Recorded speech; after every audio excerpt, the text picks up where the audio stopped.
Ancora un buongiorno, ben trovati in diretta a questo appuntamento con A Voi la Linea. I dati di questi giorni dicono che il Friuli Venezia Giulia può ambire alla zona gialla, lo conferma anche il vicegovernatore del Friuli Venezia Giulia Riccardi, che parla anche della necessità di fare un passo in avanti nella campagna vaccinale aumentando l'adesione delle persone oltre i 70 anni. E sui trasporti, dice, c'è la necessità di fare un salto di qualità nel modello di osservazione della pandemia, concentrandosi sulla mobilità, soprattutto prima e dopo la scuola. Sentiamo allora il punto che ha fatto. Riccardo Riccardi, vicepresidente della Regione con delega alla salute. L'RT è sceso a 0,61, la pressione sugli ospedali è scesa, i contagi sono minori, una situazione da zona gialla.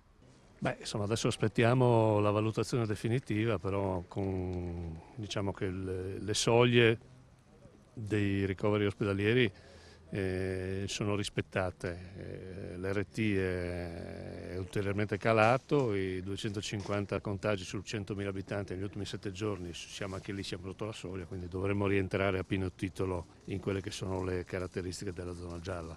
Tuttavia c'è sempre il nodo della scuola e del trasporto scolastico. Adesso si partirà con le superiori al 60% in presenza, ma l'obiettivo è quello del 100%. Cosa si può fare?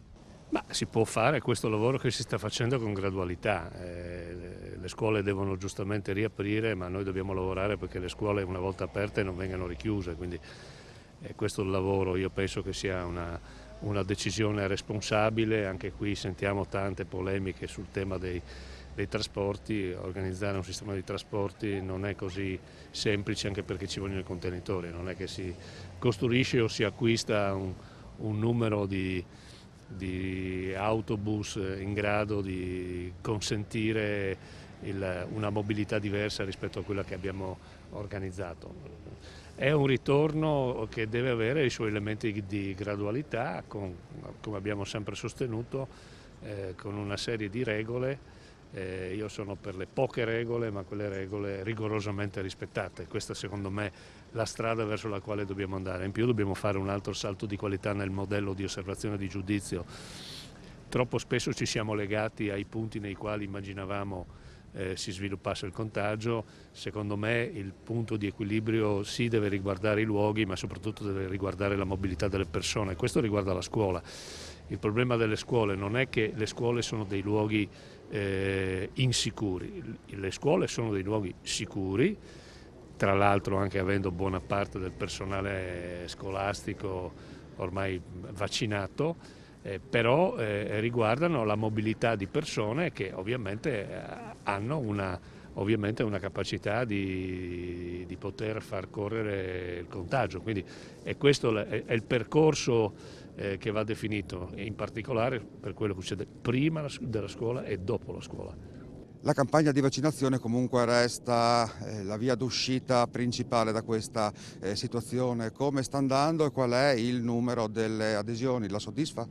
Insomma, noi stiamo vaccinando con le dosi che abbiamo organizzato un modello che è in grado di praticamente quasi raddoppiare l'andamento delle vaccinazioni di oggi, che comunque raggiunge un risultato tra le 6 e le 7 mila vaccinazioni al giorno. Il problema è avere le dosi disponibili e averle nei flussi compatibili con la capacità di poter arrivare agli obiettivi che il generale Figliuolo ci dà. Noi siamo pronti a poterlo fare, ma abbiamo ancora una incertezza sul numero delle dosi e questa è la partita da vincere, oltre ad una domanda, quindi a un'adesione che noi speriamo possa fare un altro passo avanti, in particolare nella categoria che viene considerata più a rischio, quella dai 70 anni in su. La nostra media di adesione è circa del 70%, quindi noi dovremo cercare di aumentarla e portarla almeno attorno all'80%, e allora in quel momento potremmo dire di aver fatto in maniera adeguata raggiunto l'obiettivo dell'immunizzazione, che è l'unico vero tema con il quale noi usciamo da questa crisi. Come si può convincere queste persone a vaccinarsi? Li possiamo convincere dicendogli che devono ascoltare i sanitari, devono ascoltare i propri medici di medicina generale, devono ascoltare la scienza, devono ascoltare la ricerca, devono ascoltare i sanitari e io mi rendo conto che sono costretti ad ascoltare molto che io chiamo l'altra pandemia, dove c'è questo scontro mediatico tra diverse posizioni che non ci aiuta nel governare un sistema così complesso ancora in mezzo ad un'emergenza. Se sarà confermata la zona gialla da lunedì, ci sarà dunque un nuovo cambio di regole, soprattutto per quanto riguarda i ristoranti che potranno riaprire al pubblico, ma solamente all'aperto. Ora siamo andati a vedere come si stanno preparando, in particolare in uno dei ristoranti più celebri della nostra regione, da Nando a Mortegliano. Come vi preparate alla possibile riapertura da lunedì delle attività di ristorazione? Guarda, hai proprio detto bene, c'è questa possibilità ma ancora non è in atto, non sappiamo come comportarci, non sappiamo se possiamo fare fuori, se dobbiamo fare dentro, in che zona saremo, aspettiamo veramente con le mani giunte così di poter sapere, oserei dire anche il più presto possibile, per poterci organizzare sia con i distanziamenti sia con tutto, i tavoli, le sedie e quant'altro, insomma. Ecco. Un possibile semaforo giallo, cosa significa per la vostra attività? Ma semaforo giallo fino ad oggi, se non ci saranno dei cambiamenti, voleva dire aprire a pranzo fino alle 6 del pomeriggio. Questo naturalmente ci penalizza notevolmente, perché purtroppo per quello che riguarda la nostra personale attività, la sera è il momento magico per noi, diciamo. In più la situazione gialla blocca tutti gli eventi fuori casa, il catering e tutte queste cose, gli eventi che abbiamo nella nostra dependance, e quindi siamo notevolmente penalizzati anche in una situazione di questo genere. Però ci permette di lavorare, di stare vicino ai nostri clienti, di cui sentiamo il bisogno. Spero che così sia anche per loro. Limitare l'attività solamente all'esterno, cosa significa in termini di numero e di incassi per voi? Ma per noi è un'esercitazione di follia, perché purtroppo, trovandoci al nord e non potendo esercitare questa attività se non in situazioni molto minime, diciamo, non so cosa potrebbe succedere. Non credo valga la pena di aprire in questo momento solo all'esterno, ecco. Sono arrivati i ristori? Ma per quello che mi riguarda sono arrivati dei ristori, sono purtroppo molto limitati. Avrei piacere che i ristori per l'Italia e per i colleghi si fossero come i ristori che arrivano negli altri paesi europei, anche perché mi sento molto europeo e la mia clientela è europea. Parliamo di lavori pubblici a Udine, 2 cantieri, uno per la messa in sicurezza delle rogge, l'altro per il miglioramento e la messa in sicurezza di 4 importanti arterie del capoluogo friulano. Ce ne parla il vice sindaco Loris Michelini. Con il vice sindaco di Udine, Loris Michelini, facciamo un punto su quelli che sono i principali importanti cantieri per il miglioramento del centro di Udine. Diciamo in corso adesso abbiamo 2 importanti cantieri, importanti perché sono tutti propedeutici all'abbellimento e alla riscoperta, diciamo, di una Udine più decorosa in vista delle mostre, della grande mostra che verrà fatta a ottobre, che si chiama L'Infinito, dove porterà, crediamo, più di 50.000 visitatori. Attualmente abbiamo in essere le barriere che coprono l'Edra, il rifacimento completo delle barriere che erano datate 30-40 anni fa, erano anche tutte piegate, viene rifatta la sponda e viene rimesso in piedi proprio il manufatto, che adesso sono in Viale Ledra, poi si sposterà l'impresa su Viale delle Ferriere per poi ritornare in Via Bassi e poi rifare completamente Via Veneto, che sarebbe l'altra parte lì della Roggia di Udine. Questo è un aspetto sia turistico sia di decoro, anche naturalistico, perché le sponde nel corso di questi ultimi decenni stanno ripiegando, stanno perdendo consistenza, e quindi per poter fare questo lavoro è stato necessario trovare anche un finanziamento per poter implementare la parte spondale, la terra rimessa con dei pali in legno all'interno del flusso dell'acqua dell'Edra. Poi il secondo intervento praticamente in essere, e anche il rifacimento del porfido in 4 strade. La principale che voi adesso state vedendo e lo stanno completando è via Gemona che finirà fra 2 settimane, ed è una grande via larga e lunga, anche non verrà rifatta completamente tutta perché l'ultimo tratto, il pezzettino rimane fuori che è già bene. Poi da lì andremo a fare metà via Vittorio Veneto, da lì del campanile praticamente del Duomo fino all'incrocio con via Aquileia.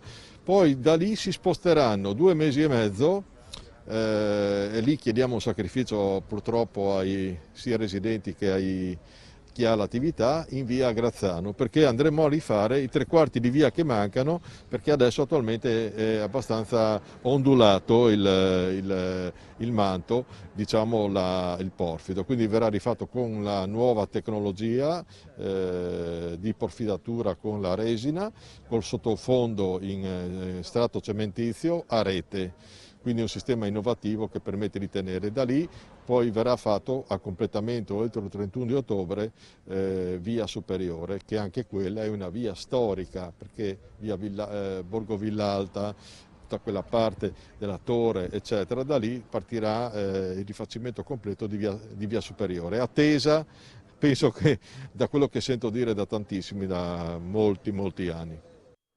Torneremo a Udine dopo la pubblicità per parlare sia di nuove dotazioni di autobus, 5 nuovi autobus con alimentazione a gas naturale, ma anche per fare il punto con l'assessore regionale Pizzimenti sulla situazione del trasporto pubblico locale in coincidenza con un aumento di pendolari, soprattutto studenti, ma non solo. A tra poco.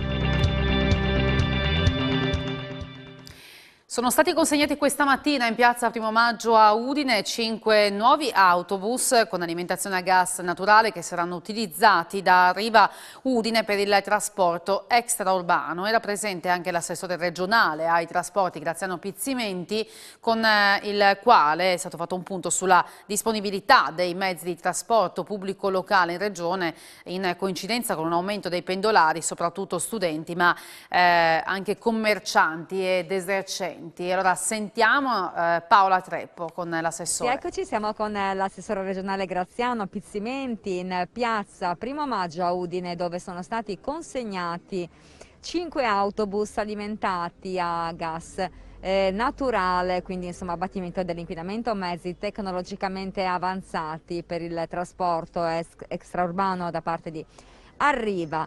Un importante passo avanti, insomma anche oggi è la giornata della terra, quale migliore momento per questa consegna? Assolutamente sì, è un'attenzione forte che abbiamo come giunta regionale con il contratto TPL SCAR, quello del rinnovo del parco mezzi, in questo caso del trasporto pubblico locale. È un rinnovo che viene effettuato con una media di 7 anni e mezzo dei mezzi stessi, che vuol dire una delle più basse d'Italia in assoluto e in media assoluta con quella europea. Quindi sempre autobus nuovi, moderni, efficienti, ecologici, sicuri, perché ci sono anche le telecamere, quindi tecnologicamente all'avanguardia, quindi mi pare una cosa buona e giusta. Fa parte di un rinnovo di 35 mezzi nella provincia di Udine entro quest'anno, di cui praticamente la metà, oltre la metà di questo tipo, quindi ecologico, sia tra urbani e extraurbani.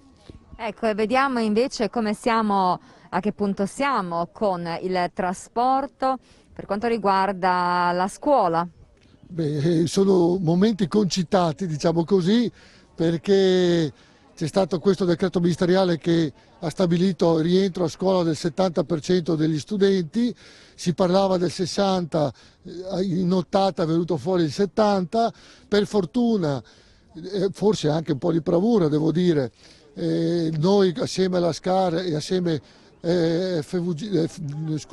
SCAR e FVG, assieme anche Trenitalia e la FUC, avevamo con il prefetto organizzato un piano di rientro al 75%, quindi rientriamo con il 70%, diciamo ancora in sicurezza, ed è giusto partire gradualmente, perché ricordo che il rientro non è solo degli studenti, perché lunedì apriranno anche le attività commerciali, se siamo in zona gialla, io spero di sì, e quindi le attività commerciali e produttive, quindi ci sarà un aumento non solo di studenti ma anche di persone di qualsiasi tipo all'interno dei mezzi pubblici, quindi è giusto partire col 70%. Benissimo, quindi si parte in sicurezza con tutte le norme rispettate e con una disponibilità sufficiente di mezzi? Sì, ricordo anche che i mezzi rimangono sempre al 50% del loro riempimento, quindi era da aumentare il numero di mezzi, noi l'avevamo fatto già a sua volta, li manteniamo, siamo circa oltre 130 mezzi in più, oltre 700 corsi in più all'interno del nostro territorio, quindi vuol dire una grande attività di organizzazione e quindi anche vuol dire sicurezza per i nostri ragazzi e non solo. E facciamo il punto con il presidente di Arriva Udine, non solamente su questa consegna di oggi, ma anche sulla situazione in generale. Sì, la consegna di oggi è motivo per noi di grande orgoglio perché possiamo portare in questa provincia una novità che è una novità per tutta Italia, cioè la possibilità di avere questi mezzi a gas naturale anche per il mercato extraurbano, cosa che finora era riservata al mercato urbano. E la situazione comunque è una situazione in sviluppo, abbiamo obiettivi di crescita rispetto a questo filone perché nei prossimi anni l'obiettivo è di raddoppiare la flotta che è dedicata a questo mezzo di alimentazione. Che cos'ha di particolare questo mezzo? La particolarità prima è, come dicevamo, il tema dell'alimentazione appunto a gas naturale, poi quello che ha di particolare sono tutta una serie di dotazioni che riguardano il tema della sicurezza in particolare, con una serie appunto di dispositivi speciali, in particolare direi il tema anche della videosorveglianza che è già stata attivata anche su una serie di mezzi proprio qui a Udine, e poi la disponibilità di un sistema di wifi di bordo per migliorare l'esperienza di viaggio, insomma tutta una serie di aspetti tecnologici che magari non si vedono in modo immediato ma che contribuiscono alla sicurezza e a migliorare l'esperienza di viaggio. Dove saranno impiegati questi mezzi? Ma saranno impiegati appunto come dicevamo su servizi nella provincia di Udine, ovviamente non su una linea specifica, poi a seconda delle esigenze troveranno un impiego. Assessore Franz, la Giunta, l'amministrazione comunale di Udine punta da sempre sul green e sull'ecologico. Sì, io penso che ormai sia una scelta indifferibile perché le notizie che ci arrivano sono sempre più allarmanti e penso che ci voglia un impegno di tutti verso l'ecosostenibilità. Oggi abbiamo un segnale importante qua dal gruppo Arriva Udine con queste dotazioni di questi moderni mezzi tecnologici, non solo dal punto di vista della sicurezza ma anche e soprattutto essendo alimentati a gas naturale dal punto di vista ambientale, ma anche le altre scelte dell'amministrazione vanno in questa direzione qua, per cui guardiamo sempre più ai parchi e alle aree verdi di cui vogliamo dotare la città di Udine, ma anche per quanto riguarda le manifestazioni che noi organizziamo, penso solo a Friuli Doc, abbiamo già dall'anno scorso fatto una svolta green per cui tutte le posate sono tutte compostabili e recuperabili, insomma in qualche modo c'è un'adeguata attenzione al tema dell'ambiente e soprattutto un messaggio forte che viene lanciato alle generazioni nuove e giovani di rispetto perché in qualche modo si parla del nostro ma soprattutto del loro futuro. Ecco, qualche anticipazione forse dall'assessore Franz per quanto riguarda gli eventi nei prossimi mesi? Noi adesso guardiamo con attenzione al decreto ministeriale appena approvato, ma soprattutto anche a quello che saranno i nuovi colori delle varie zone, delle varie regioni e se, come ci auguriamo, verrà dato il via libera per la zona gialla anche la nostra regione, pensiamo già ad organizzare eventi che possano coinvolgere soprattutto bar, ristoranti, attività della nostra città di Udine con svolgimento all'aria aperta, perché svolgimento all'aria aperta vuol dire maggiore sicurezza e vuol dire anche un po' di socialità, sempre naturalmente con grande attenzione al rispetto delle regole, per cui noi contiamo già adesso col 30 di aprile di aprire almeno in alcune vie o in alcuni borghi, adesso stiamo cercando di attuare una collaborazione ovviamente con le varie realtà per dare il via a Udine sotto le stelle. È un'iniziativa che è stata molto apprezzata nell'edizione dell'anno scorso e anche copiata da altre città, e che secondo me può dare un po' di ossigeno alle attività economiche, ma soprattutto anche a tutti noi, perché il fatto di poter passeggiare, magari degustare qualcosa in sicurezza all'aria aperta, va nella direzione, insomma, di conciliare quelle che sono le richieste e le aspettative del mondo economico con quelle anche della gente, del bisogno di socialità che noi tutti abbiamo. E ricordiamo che la Giunta Comunale di Udine proprio in questi giorni ha deliberato un aspetto importante per quanto riguarda le attività economiche che possono usufruire di spazi pubblici per le loro attività da fare appunto all'aperto, quindi pizzerie piuttosto che ristoranti potranno usufruire del suolo pubblico in forma gratuita per tutto il 2021. Per Gotti la squadra ha dato tutto quello che poteva, sentiamolo in conferenza post partita. Da fuori mi sembrava che la squadra abbia provato a fare tutto quello che può, e come visto abbiamo modificato più volte anche l'assetto mano a mano che la partita andava avanti, e siamo a parlare di un'altra partita che perdi in virtù di un altro rigore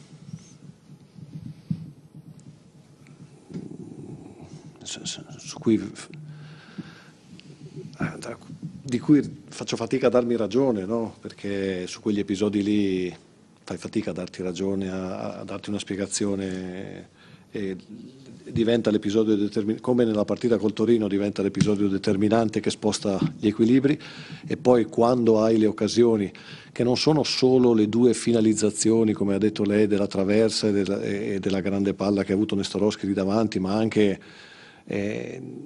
una quantità enorme di palloni che sono circolati per l'area di rigore del Cagliari, attorno all'area di rigore del Cagliari, e che non siamo riusciti a trasformare veramente in altre opportunità concrete. Tutto per oggi, grazie per aver seguito A Voi la Linea e buon pomeriggio.